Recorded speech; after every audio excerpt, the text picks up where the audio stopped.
जवानों को वितरित किया जाता है। आपके बाएं तकरीबन 30 मीटर ग्रीन गाड़ी से कवर्ड एरिया चाइनीज ग्रेवयार्ड जो ट्री के उस पार है सर। 1962 की लड़ाई में मारे गए चाइना के 300 से ज्यादा सैनिकों की डेड बॉडी को दफन किया गया है।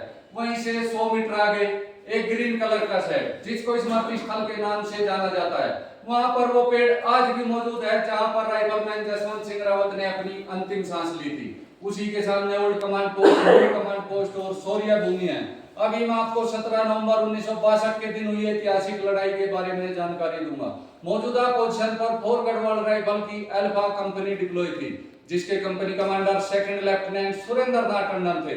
चाइना ने यहाँ पर एक ही दिन में 5 बार हमला किया। पहला हमला सुबह के 5 बजे यहाँ की लोकल वेशभूषा मोनाको में किया जिससे हमारे जवान उनको पहचान ना सके।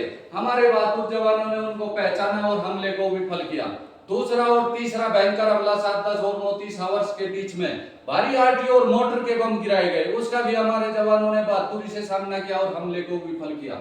चौथा और पांचवा हमला 11:45 और 1430 आवर्स के बीच में भारी आरटी और मोटर के सपोर्ट फायर का सहारा लेते हुए यहाँ से 400 मीटर आगे रिज लाइन पर रेड फ्लैग, अभी फो गए साहब दिखाई नहीं दे रहा, वहां पर चाइना ने अपनी एमएमजी को डिप्लॉय किया। उस एमएमजी के फायर से अल्फा कंपनी पूरी तरह दबाव में आ गई। Alpha company commander second lieutenant Surendra Nath Tandon ने ठोस निर्णय लेते हुए एमएमजी को न्यूट्रलाइज अब्लिक बर्बाद करने का फैसला लिया।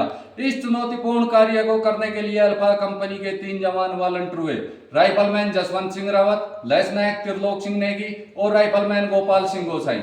तीनों बहादुर सैनिकों ने बरसते गोलों के बीच अपनी जान की परवाह न करते हुए 10 से 15 मिनट में एमएमजी के नजदीक पहुंचते हैं। वहां से rifleman Jaswant Singh Rawat MMG banker में ग्रेनेड थ्रो करते हैं।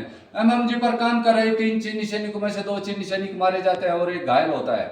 घायल चीनी सैनिक अभी भी फायर कर रहा था। राइफलमैन जसवंत सिंह रावत ने फिजिकली असॉल्ट करके उसको मौत के घाट उतारते हैं और एमएमजी को अपने कब्जे में लेते हैं। जैसे ही एमएमजी को लेकर अपने ट्रेंच की तरफ बढ़ रहे थे, एक जानलेवा गोली उनके सर में लग जाती है और वो वहीं पर शहीद हो जाते हैं।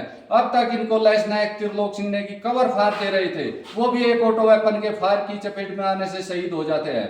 घायल होने के बावजूद राइफलमैन गोपाल सिंह गोसाई एमएमजी को अपने ट्रेंच में लाने में सफल होते हैं।